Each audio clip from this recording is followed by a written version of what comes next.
kagaffe nga tuli bajulirwa, mu mirimu nga tuli bajulirwa, nga nkolagana yaffe n'abalala nga tuli bajulirwa, n'okwambala nga tuli bajulirwa. Kale no mu nsi efaanana bw'eti Katonda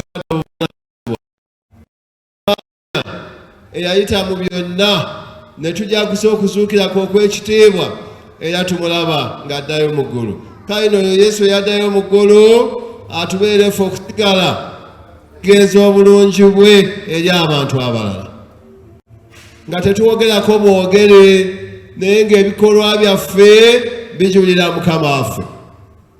Okufaayo Bayibuli eyogera bulungi nti bwe mufanga ku byammwe mufengayo ne ku byaki ne ku by'abalala. Obulaba obujulirwa. Omukebezi omukulu Maama Olivia Ntalazi n'abakebezi mwenna abalondebwa muyimirire Ssabadinkoni abalabe.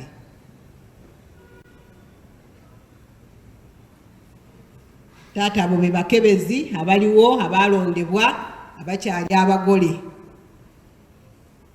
Era ne ba zone leaders tugenze tubalonda buli zone gye tugenda. Ba zone leaders mwenna nga mukulemberwa Maama Ssettimba muyimirire Ssabadinkoni nammwe abalabeko.